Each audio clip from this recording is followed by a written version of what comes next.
Buti naman nag-go na, kanina pa ako dito. Mga kaibigan, nandito nga pala tayo sa tapat ng Casimiro. Papunta tayo ng Colors, Tagos ng Molino mga kaibigan. Update ko lang kayo sa kahabaan ng Alabang Road, no? Bali, sa nakikita ko mga kaibigan, hindi naman ganun ka-traffic. Last time kasi nung dumaan tayo dito ng gabi, talaga naman, traffic. Tsaka yung mga kababayan natin na nanonood ng video, ang sabi nila talaga naman daw always na traffic dito sa lugar na to.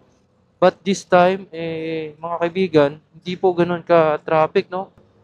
Balang araw ngayon mga kaibigan is Wednesday. Dapat pag Wednesday, busy araw yan. So, dapat traffic. Pero ngayon, sa nakikita ko, wala naman traffic. Yan. Oops, oops, oops, oops. Grabe naman yung aso na yun. Talagang buwis buhay. Oh my God. Anyway, magbalik tayo, no? Kaya mga kaibigan, napakaluwag ng kalsada, ha? Parang sa Andes, ha? Anong meron? Anong meron niya mga kaibigan? Bakit ang daan niya napakaluwag? Dito hanggang sa Victoria Court dito sa Las Piñas. Dito sa ginagawang DMC, SMDC ng DMCI.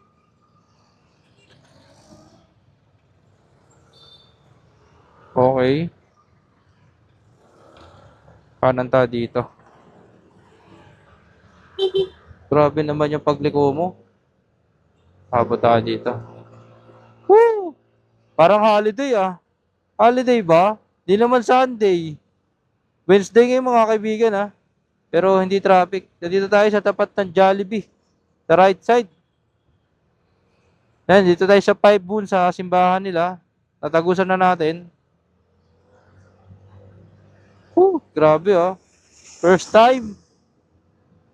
Alam niyo mga kaibigan, tama naman yung mga nagko-comment natin ng mga kaibigan natin dito sa Las Piñas na always na traffic tong lugar na to.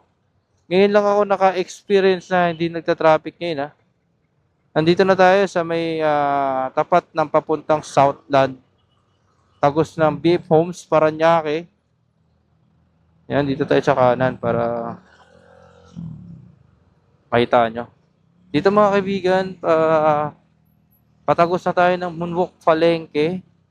Wala pa rin masyadong, wala pa rin traffic na nakikita ko. Medyo tulog na si Kuya dun ah. Okay yung tulugan ni Kuya ah. Yan mga kaibigan, nandito na tayo sa tapat na